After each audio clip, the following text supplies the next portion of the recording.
మీకు కూడా చూపిస్తాను వినండి. ఇదేంటమ్మా? ఇది పేపరు. నిలబడుతుందా? నిలబడుతుందా? నిలబడట్లేదు. ఇప్పుడు ఇది నిలబడాలంటే ఏం చేయాలో తెలుసా? ఈ పేపర్ మన జీవితం లాంటిది అనుకోండి.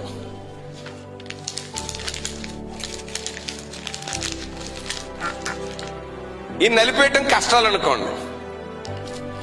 ఇప్పుడు ఈ నలిపేసినటువంటి ఈ జీవితం, కష్టాలు పాలైపోయినటువంటి ఈ జీవితం ఉంది కదా,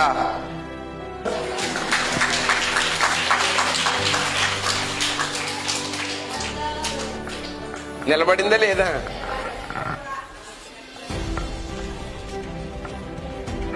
ఏది నిలబడింది? ఇప్పుడు మనకు ఏం కావాలి? ఇలా నిలబడాలంటే మనం ఏం పొందుకోవాలి? అందరూ చెప్పండి రా తల్లి. ఇప్పుడైనా అర్థమైందా మీకు? మనం దేన్ని ప్రేమించాలి? కొన్ని కష్టాలు వచ్చినప్పుడు మనం దాన్ని ప్రేమిస్తే జీవితంలో ఇలా నిలబడి ఉంటాం.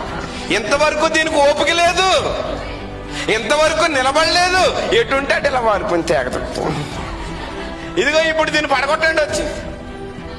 ఎప్పుడు నిలబడింది ఇది?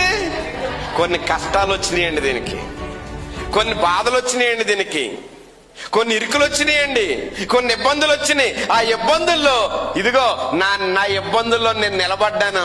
నేను నిలబడటానికి కారణం ఏంటంటే నా కష్టాలే, నా శ్రమలే. ఈ సంవత్సరంలో సువర్ణంలా మీరు మార్చబడుదురుగాక.